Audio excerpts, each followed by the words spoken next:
A gente está há 10 dias do Natal e a gente já está celebrando esse encontro, esse dia tão especial. Agora, a gente não pode esquecer que o nosso chamado para adorar o Senhor Jesus é com a nossa vida, e isso engloba todos os dias do nosso viver. Não é apenas uma data especial.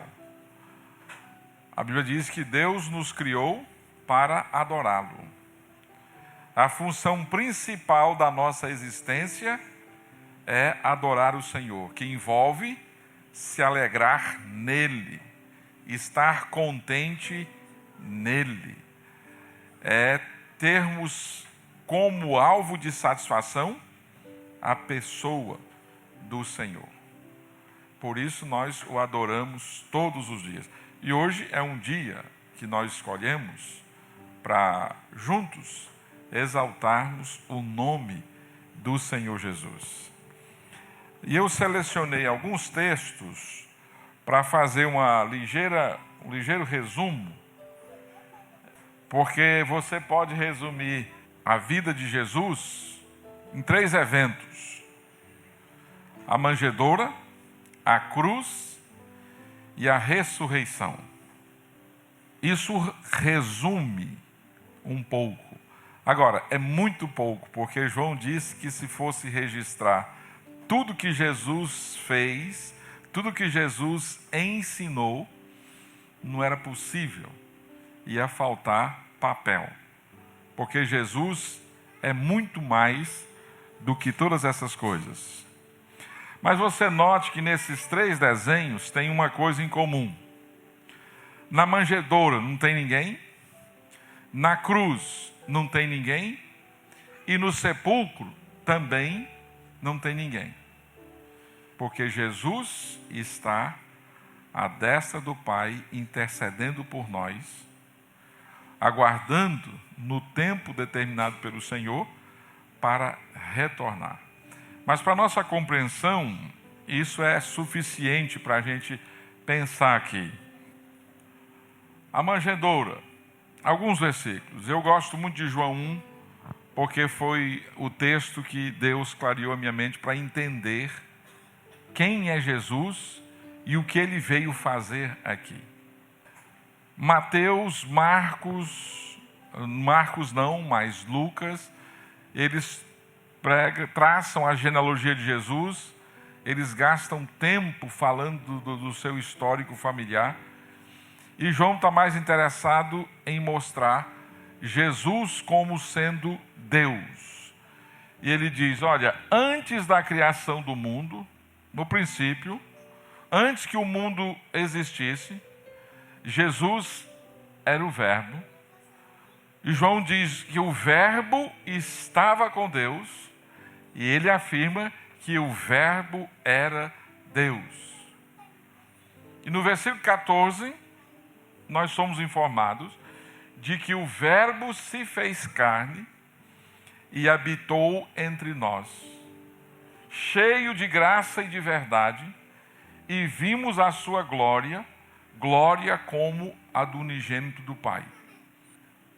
Jesus, Deus eterno, perfeito em si, existia como participando ou compartilhando de uma única essência, o Pai, o Espírito Santo e o Filho.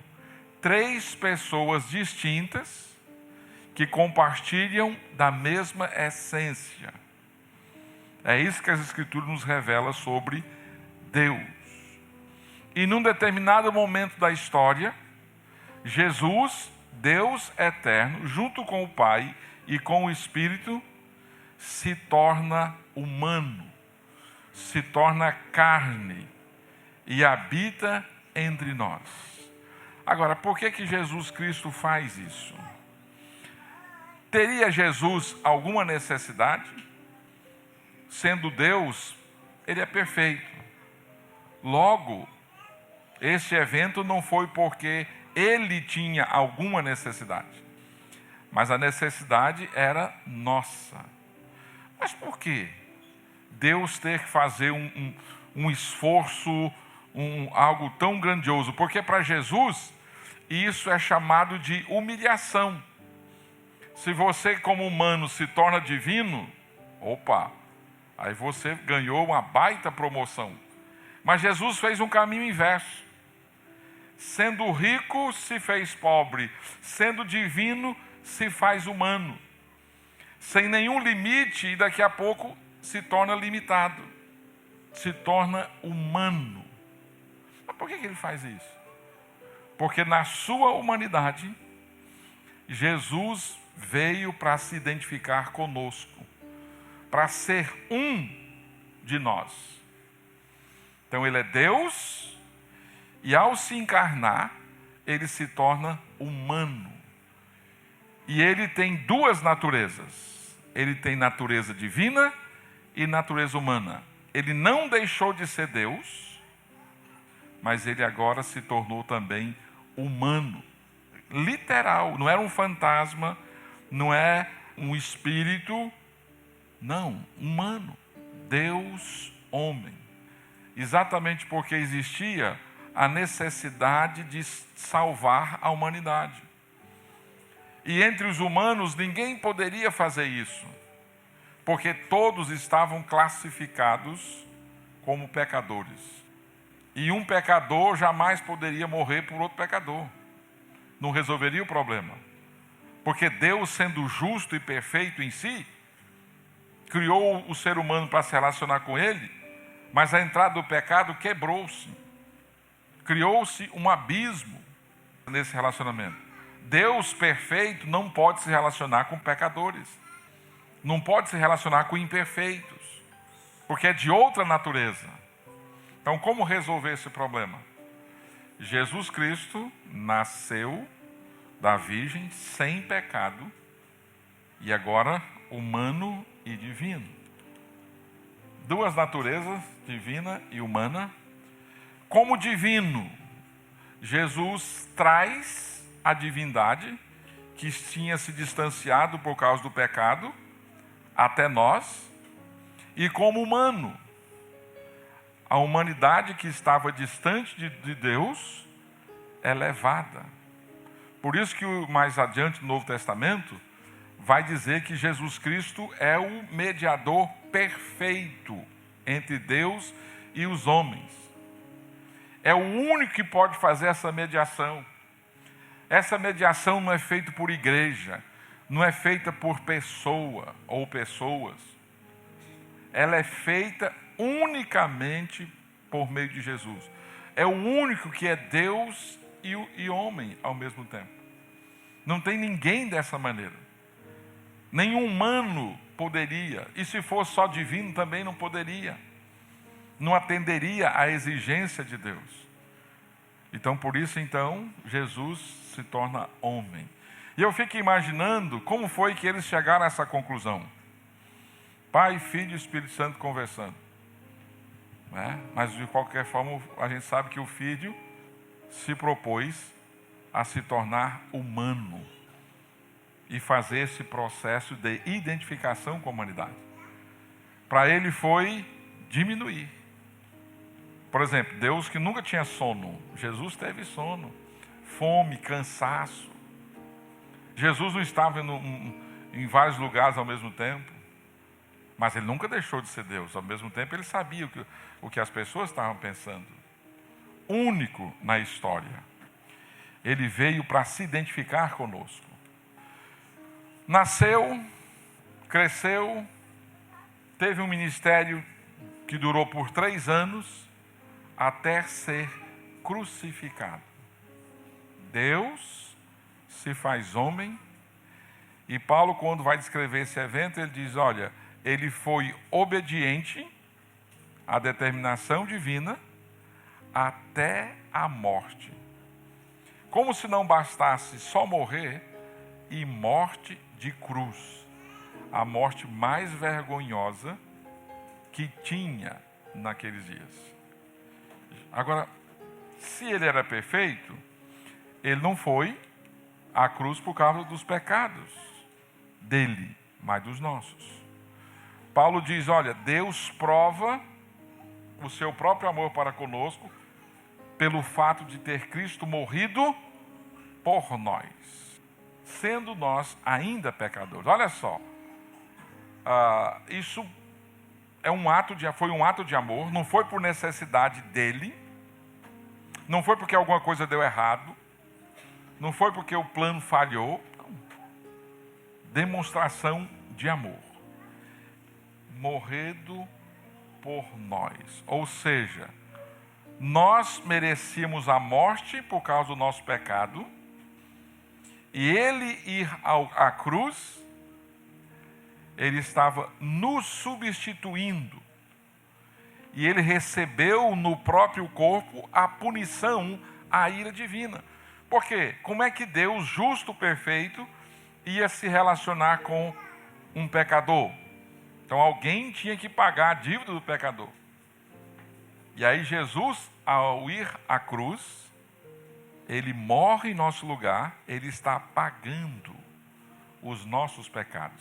Ele está nos substituindo na cruz. Então a morte de Cristo foi substitutiva. E ela, no decorrer da narrativa bíblica, da história de Jesus, foi a obra perfeita e aprovada por Deus. Conhecemos o amor nisto, que Ele deu a sua vida por nós. Jesus, quando estava sendo preso no jardim de Getsêmani, ele vai deixar bem claro que ninguém estava tirando a vida dele. Ele estava dando. Se ele quisesse e teve essa sugestão, poderia ter clamado por um exército de anjos para que eles viessem e livrassem o Senhor Jesus. Mas ele disse, olha, a minha vida ninguém toma, eu a dou. Ele se entregou. Ele fez isso voluntariamente, no nosso lugar, como nosso substitutivo. Aquele que receberia sobre o seu próprio corpo a nossa punição. Por volta das 3 da tarde, Jesus bradou em alta voz, Eloi, Eloi, lama sabachthani, que significa, meu Deus, por que me abandonaste? Essa frase, muitas vezes, é citada e lida e passa-se desapercebido do que ela significa. Em algum momento, por algum momento, o pai e o filho, eternamente, separou-se. O abandono. O filho recebeu sobre si a ira justa de Deus. Punição. O sofrimento dele foi real. A dor dele foi real. O sofrimento, o sacrifício foi real. Afetou em algum momento a relação com a Trindade. Mas, logo em seguida, Jesus diz, e está consumado. Tudo realizado. Propósito cumprido. Finalidade alcançada. Pedro diz, levando ele mesmo em seu corpo os nossos pecados sobre o madeiro, para que mortos para o pecado pudéssemos viver para a justiça, e pelas suas feridas fostes sarados. Levando ele mesmo em seu corpo o nosso pecado. Então Jesus foi punido.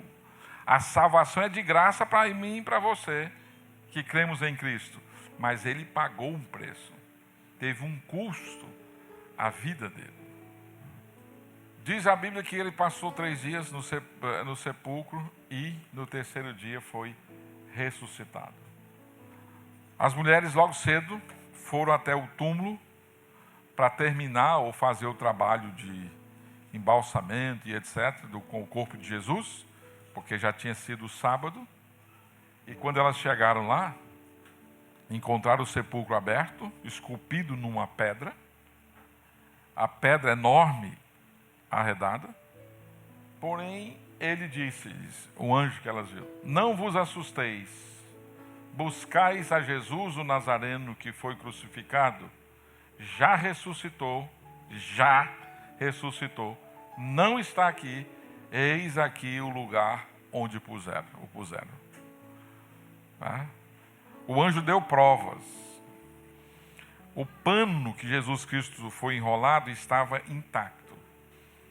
É interessante essa questão do pano. Porque quando você está coberto e levanta, você deixa a cama uma beleza, né? Bem arrumada. É coberta para cá, lençol, etc e tal.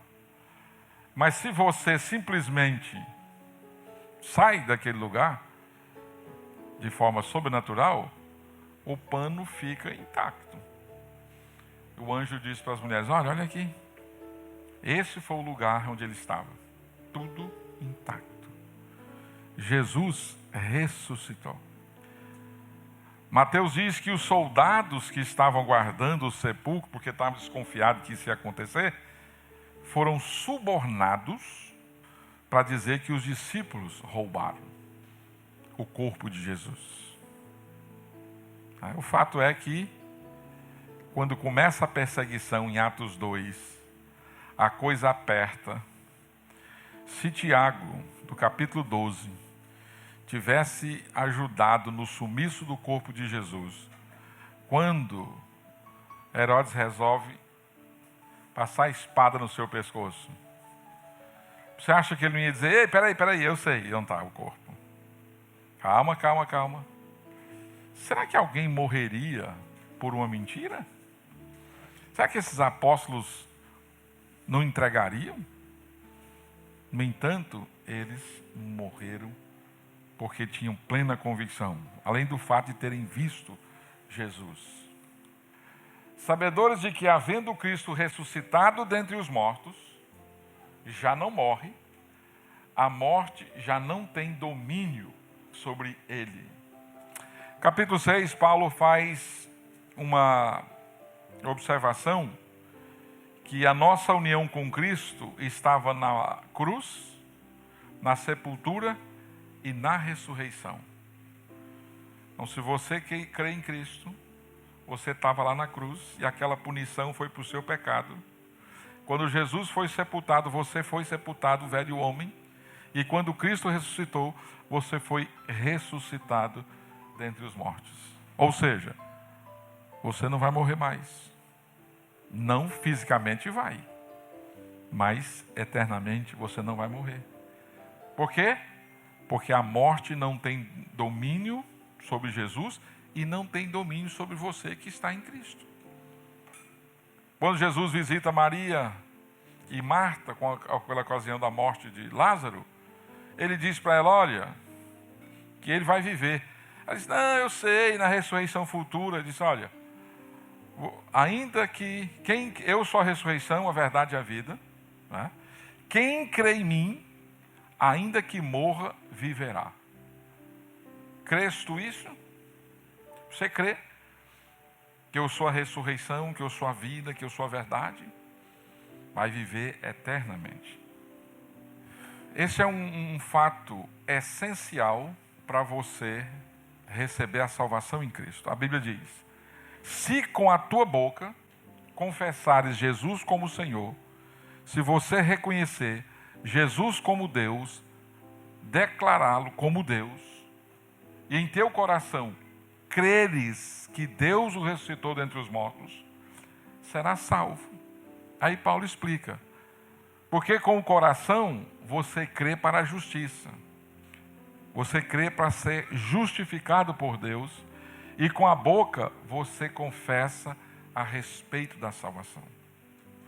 Confissão, Jesus é o meu Senhor, Jesus é Deus e eu creio, e Jesus está vivo, Deus o ressuscitou. Paulo disse, com a tua boca você confessa Jesus como o Senhor, em seu coração você crê que Ele ressuscitou, você é salvo. Então, a vida de Jesus é muito mais do que o 25 de dezembro. A pessoa de Jesus, Deus se faz homem, para que você possa ter a salvação. vai à cruz, paga o seu pecado, porque você não podia pagar. Deus o ressuscitou, provando, trazendo a esperança da nossa ressurreição futura. Jesus é Deus que se faz homem. Não é um bebê indefeso, rejeitado ou maltratado, odiado. Herodes quis matá-lo. Jesus não é um pobre homem que cometeu alguns erros e foi crucificado, foi sepultado. Jesus é Deus. Deus e homem. O Deus que se fez homem. Qualquer pensamento a respeito de Jesus que não entenda que Ele é Deus e homem, não combina com as Escrituras. E se você não tem essa compreensão, você está se privando da salvação que Ele tem em Cristo. Você crê que Jesus é Deus que se fez homem e morreu na cruz do Calvário pelos seus pecados? Ele é o único que pode perdoar você? Ele é o único pelo qual você pode ser salvo? Que o Espírito Santo possa convencer você da necessidade que você tem de confessar Jesus como Senhor e Salvador e de crer internamente, firmemente, de que Deus o ressuscitou dentre os mortos. Vamos orar agradecendo a Deus pelo plano perfeito, pela entrega do Senhor Jesus em nosso lugar.